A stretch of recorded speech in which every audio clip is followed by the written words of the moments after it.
The venerable SM-79 would become one of Italy's most famed bombers of the Second World War, being remembered for its incredible work as a proficient torpedo bomber for a short time in the waking hours of World War II. As a torpedo bomber, the SM-79 garnered quite the reputation amongst British sailors in the Mediterranean. They managed to sink many Allied cargo ships, sank 4 British destroyers, and damaged the battleship HMS Malaya and the carriers Indomitable, Victorious, and Argus. But you might already know this information from your cousin's wife's sister's twice-removed dog, Tony. Funny how. Or you may have watched the video I made on this plane already. If you haven't, I highly recommend you go check that out. You might be asking, why are we approaching this topic again? Well, that's because I had to trim some very interesting parts of the SM-79 story so that my first video didn't drag on forever. But today, as a special treat for crossing the finish line last video, thank you so much by the way, I thought I'd share what I didn't get a chance to last time. If you're new here, welcome. My name is The Flying Historian, and today I'll be sharing with you the fascinating history of the SM-79B.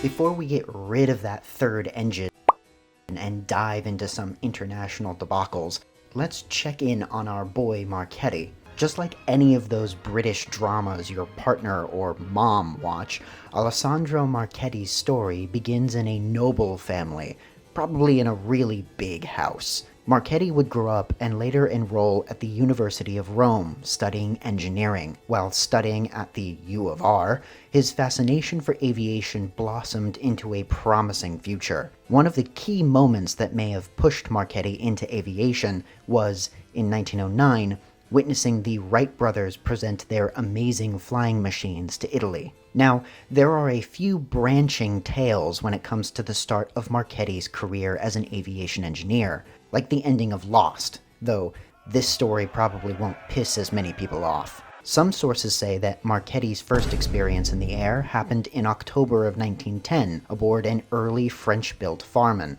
Other sources say that his first time was sometime in 1910 or May 1911, and it was aboard the very first plane he designed, the Chimera I. Badass name for a plane. We should really use that one sometime. Now, he could have flown the Chimera I on its maiden flight, or following a test flight performed by an experienced pilot. Regardless of what is true, the Chimera I was a very unique aircraft for the time. It had a cockpit and no tail surface forward of the fuselage. This was also quite the jumpstart to his aviation career. I mean, how many aviation engineers do you know who start their career designing, building, and then flying their own plane? Crazy. Contextually, this checks out for the time period, but details. Marchetti, being mostly self-taught when it came to aviation, didn't just stop with planes. In 1912, he developed a more powerful put-put engine using aluminum parts, a design choice that would later become standard in the aviation world. However, turmoil in Europe would erupt in 1914 with the start of World War I. Marchetti's call to service still allowed him to stay as an aviation engineer, though. In 1917, Marchetti would roll out his MVT fighter plane. Again, pushing for new ground, the MVT would be Italy's first all-metal fuselage fighter. The MVT was very fast for its time, something Marchetti would continue to focus on.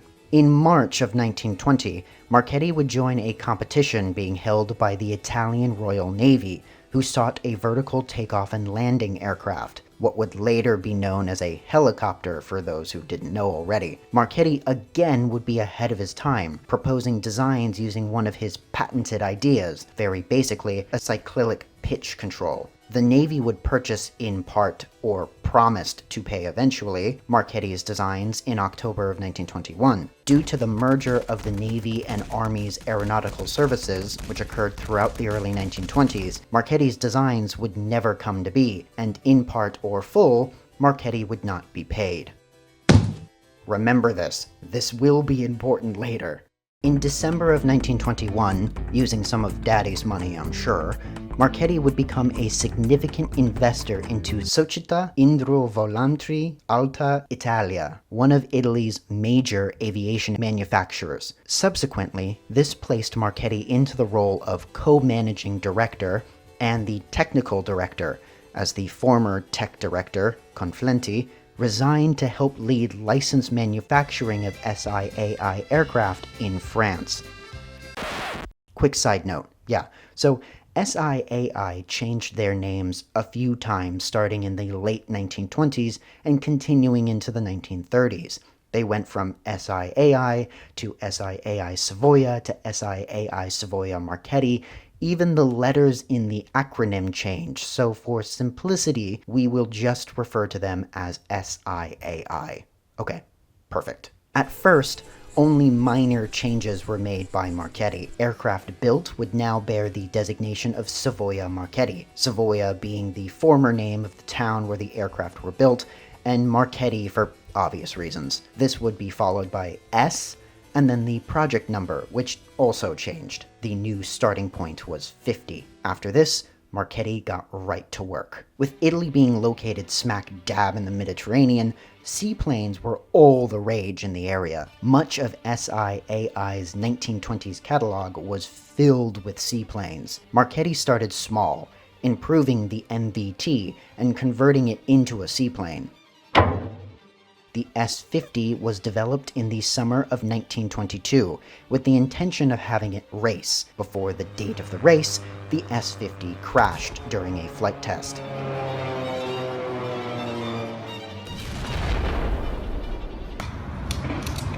So, no race? The S-50 would go on to set several speed records in the seaplane category, but I'd just like to say that building something for a race, and then for one reason or another, the aircraft not being able to perform in that race, just for it to later overachieve, is sort of Marchetti's MO. Despite dumping millions into the company and having their planes be quite successful, at least technologically, by 1926, SIAI was still operating at a significant deficit. Marchetti had a theory as to why SIAI was not doing well financially. A big buyer in the market was the military, and SIAI was having trouble securing contracts. Marchetti blamed this on General A. Guidoni, head of the Senior Management of Engineering and Aeronautical Construction. In July 1923, Marchetti and General Guidoni met in Rome to negotiate compensation for the helicopter project, which had been officially cancelled sometime earlier. This clearly did not go well, because Marchetti challenged the general to a duel, which resulted in Guidoni being wounded by a saber blow. Yeah, that was probably not great for business, although supremely funny. I mean, a saber challenge? What is this, highfalutin European society? Oh, that's exactly what it is? Oh, alright, that makes sense. Carry on. It is also possible that the designs put forth by SIAI just weren't good enough to capture the military's attention or others. The S-55 was meant to be sold as a torpedo-launching seaplane, but its unique design was rejected for more conventional ones. The metal S-52 was discarded in favor of the Fiat CR series, one which would continue into the first years of World War II. Although planes like the S-55 would prove themselves in various altitude, speed, and endurance competitions, same with almost all of SIAI's planes, SIAI would survive primarily on smaller contracts for much of the early 1920s. In 1926, after increasing publicity of the S-55's success, the Royal Air Force adopted the aircraft. SIAI would see even further success when the Ministry of Aeronautics created a commercial transport service called Società Aerea Mediterranea in October of 1928. SIAI and one other manufacturer were to build all the aircraft for the program, which helped healthily raise SIAI's profits. SAM, being a European commercial transport organization, pushed SIAI to make more land-based aircraft instead of seaplanes, which had sort of been Marchetti's whole thing for a minute. Marchetti wasn't thrown off too much though, as his first endeavor into land-based planes would be the extremely successful S-64. SIAI would continue building medium to large land-based aircraft like the S-71 and S-74. One particular design would lead to Marchetti entering military aviation fame, however. Shortly after designing the S-73 in the early 1930s, Marchetti wished to design something more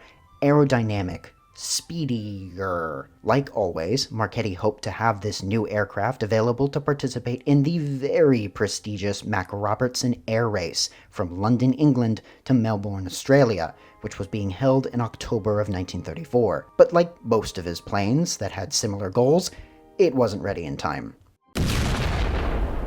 But that didn't matter, because on October 1934, what would become the most famous Italian bomber of World War II took to the skies for the first time, the SM-79.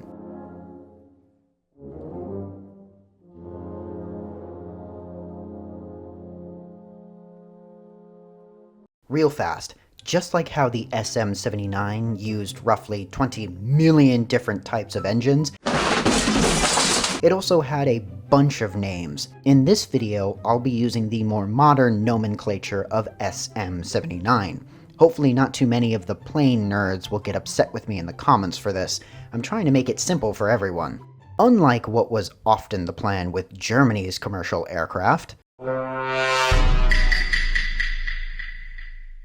the SM-79 was built with commercial use in mind first and foremost. Shortly after its first flight in 1934, plans were made to develop a few different variants. The SM-79C Corsa, or race model, a very lightweight, speedy version, the SM-79T Transatlantico, a long endurance version which had more fuel capacity, the SM-79P, which would focus on passenger ferrying. The C and T variants would win speed, endurance, and weight competitions from 1935 until 1938. I go into more detail about those models in my other video. However, you may not know about this next variant, of which Savoia Marchetti was putting a great deal of focus on, the export model SM-79B.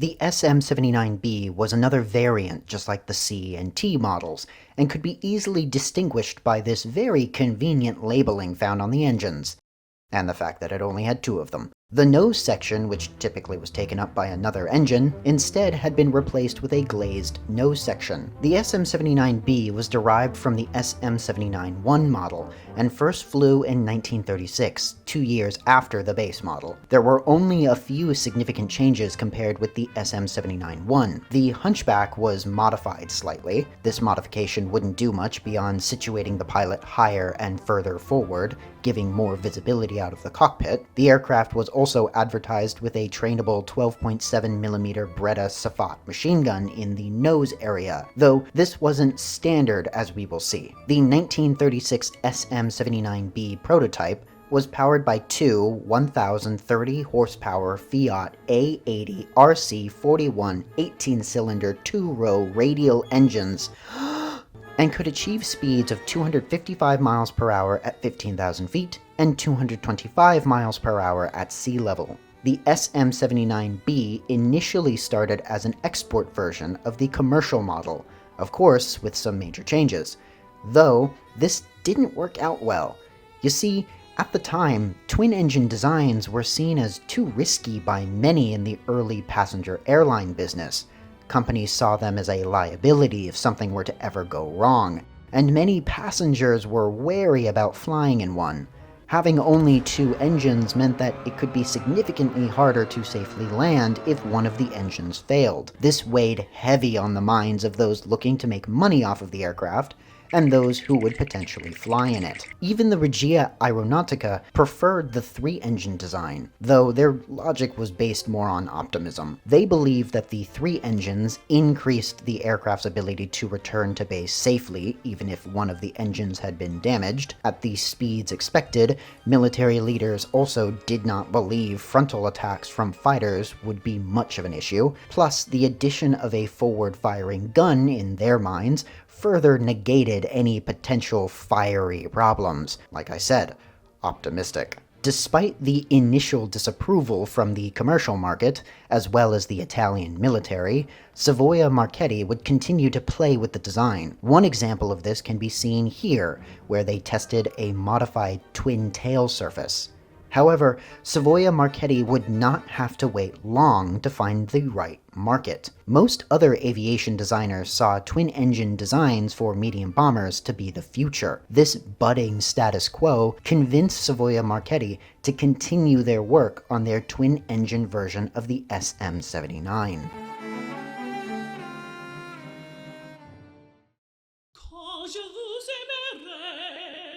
The SM-79B was sold as a twin-engine medium reconnaissance bomber. It had a crew of 5 to 6, which was only a man or two smaller than the standard Regia Aeronautica SM-79s. It had a wingspan of 69 feet and was 51 feet long. On par with the SM-79, the SM-79B was powered by many different engines, but the most common were the less powerful Alfa Romeo, Fiat, or Junkers Umo engines. It had a max speed of around 220 miles per hour at sea level and 250 miles per hour at around 12,000 feet. It had a range of around 1,000 to 1,200 miles. It was armed with 2 to 3 light machine guns, though SM-79Bs, like those used by Romania, would add 1 to 2 additional gun placements as World War II progressed. It had a max bomb load of around 2,000 pounds.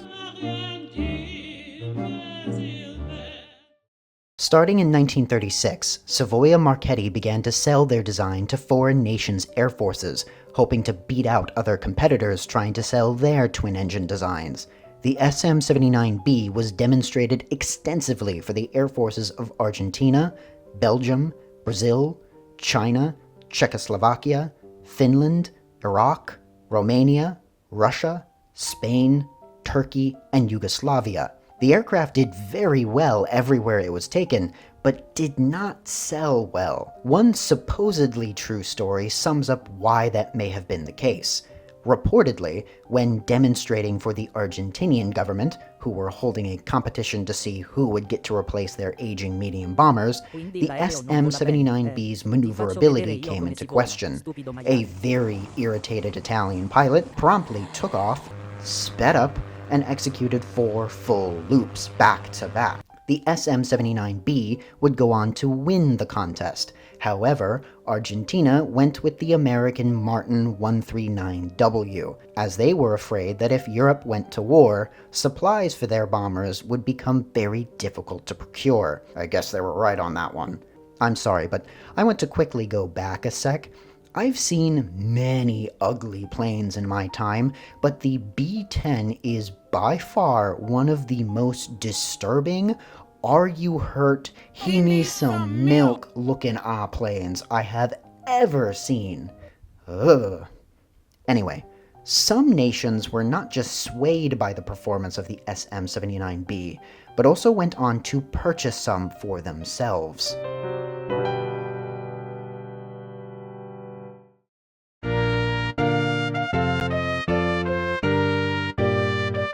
The British-controlled Iraqi government were one of the first nations to purchase the SM-79B. They ordered 4 in 1938, powered by 1,030 horsepower Fiat A80 RC41 engines. All 4 would later be destroyed during the 1941 anti-British rebellion. Real fast, what's up with the sass in one of my sources? Check this out.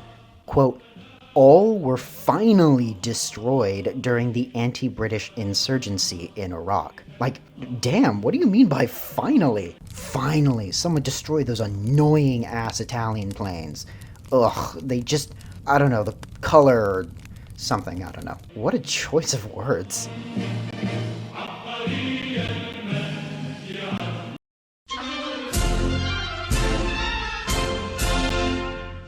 Another nation who purchased SM-79Bs included Brazil. They bought 3 powered by 2 930 horsepower Alfa Romeo 128 RC18 radial engines. You may be asking, wouldn't Brazil have a similar concern as that of Argentina regarding purchasing from European nations? Well, I did find one story that I think may explain why Brazil went with Savoia Marchetti. In early 1938, 3 aircraft from the famed 12th Bomber Group, Socha Verde, were converted into the long-distance SM-79T variant and made a record flight from Rome to Rio, a 6,116-mile journey, flying an average speed of 251 miles per hour in just 24 hours and 20 minutes. During one leg of the trip, one aircraft suffered an engine failure, but flew on, using the other 2 engines, and only dropping down to 192 miles per hour on average. One of the aircraft was presented as a gift to the Brazilian government, following the record-breaking flight. This may have aided in Brazil's decision.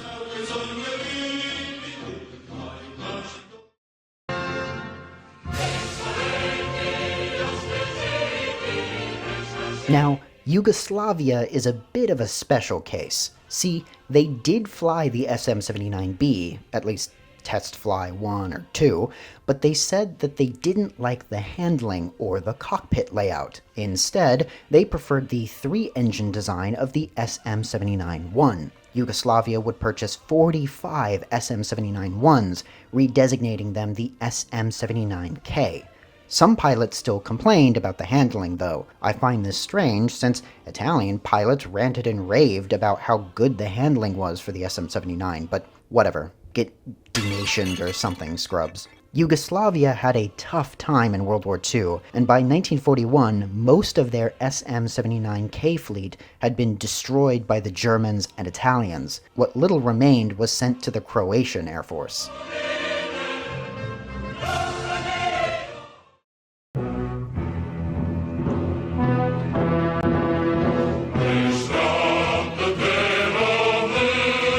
Romania is another outlier when it comes to the SM-79B. Unlike Yugoslavia, Romania loved the SM-79B. They purchased or license-built some 60 to 80 SM-79Bs. I mean, they loved the SM-79 so much that the Romanian government-run airline at the time operated SM-83s, the civilian version of the SM-79. In 1938, Romania purchased 24 SM-79Bs, who would be powered by 2 IAR K-14 engines, which were the license-built version of the French 1,000 horsepower Nom Ron 14K Mistral Major engines. This is where the numbers get a bit fuzzy. Less than a year later, in 1939, Romania purchased anywhere from 8 to 24 additional SM-79Bs, this time to be powered by the more powerful 1,120 horsepower Junker Umo 211DA liquid-cooled inline engines. At the same time, the Romanian government successfully negotiated to license-build SM-79Bs out of the Industria Aeronautica Romana plant in These license-built aircraft would be designated IAR JRS 79s, but we will call them SM-79JRs for simplicity's sake. They would produce some 40 SM-79JRs between 1941 and 1944. The acquisition of a license to build their own SM-79Bs was a smart move, as their 1939 order was not filled until August of 1941. This was most likely caused by Italy's entrance into World War II in June of 1940. Italy already had a production speed issue when it came to their aviation industry, and the war certainly did not help things. In autumn of 1942, the Romanian government ordered a further 36 bombers, this time modified with the Junkers Umo 211F engines. It is likely that this order was not completed, and very, very few SM-79JRs flew with the 211F engines. Unlike the Yugoslavian SM-79Ks, yeah, I'm still dunking on them, Romanian SM-79JRs saw combat on the Eastern Front against the Red Army during 1942, operating as medium-level bombers. They would operate until the fall of Romania. SM-79Bs, few as they were used as transport aircraft or trainers in the rear.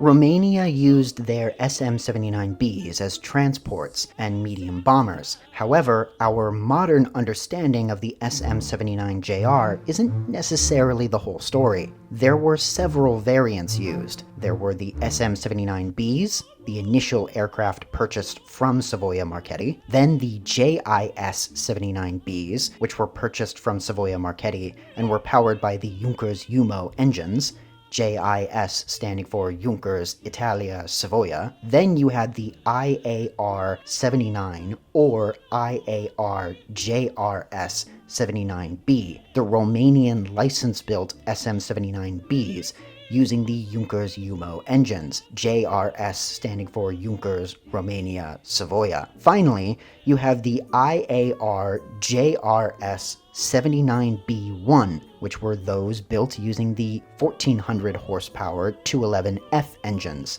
Generally, today, you'll only ever hear IAR-79 or SM-79JR when referring to the Romanian variant of this mixed wood and metal construction medium bomber. It had a crew of 4 to 5. Its wingspan was 69 feet and was about 52 feet long.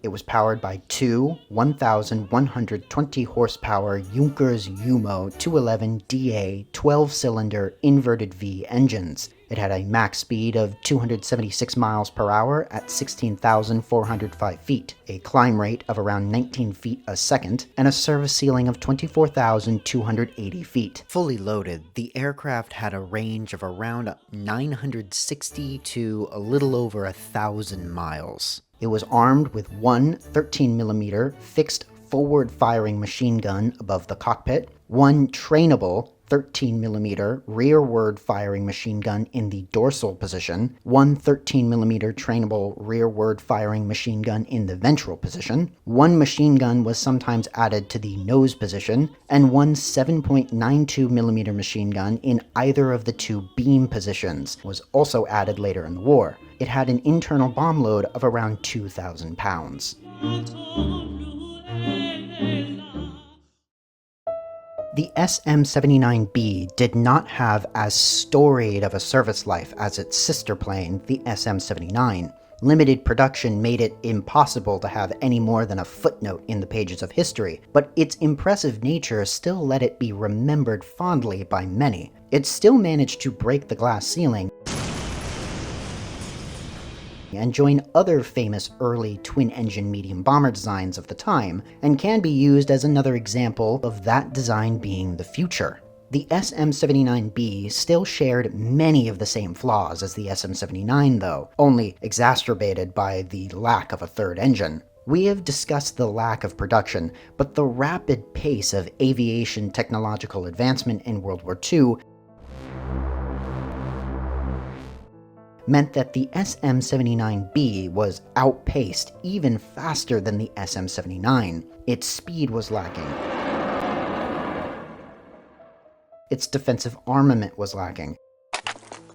And apparently, if you are Yugoslavian, it just generally sucked to fly, you big babies. Though I'll stop shitting on it for now and hop off the pot. This aircraft had a fascinating history, just like her designer, and I'm glad I was finally able to share it with you all. Again, if you haven't seen my last video, I'll make sure you can find it easy somewhere here. I think this is one of my best, so I recommend watching it if you want to learn more about the SM-79 proper. If you enjoyed this video, please consider subscribing, liking, sharing, commenting, doing all of the things. It really helps this channel grow. And I'll see everyone in... Oh, wait. Right. So in my last proper video, I hinted that I would tease at what the next video would be. Clearly, this was not that. Research for that video had to be extended as someone I'm interviewing got real busy, and I haven't gotten a chance to speak with them yet. I don't want to move forward until I do. Their angle is that important. So I'm sorry to all of those I may have disappointed. I promise that video is in the works. I just want to make sure the research is at the same level of quality I give the rest of my videos. I hope you understand. Thank you, and I'll see you all later. Hello everyone, just a few quick things. I want to give a huge shout out to this amazing artist who helps me with all of the thumbnails and a handful of other things. They really help make any of this possible, so thank you so much to them. I recommend going to check them out if you're into that sort of thing. They're going to be posting a lot more here soon. If you like this video, again, please consider interacting with it, commenting, liking, sharing it, subscribing, all of the things. It really helps us grow, especially regarding aviation history and military aviation history. YouTube doesn't really like us, and they tend to kind of suppress us, so any interaction you give is super, super helpful. Again, thank you so much, and I'll see you later.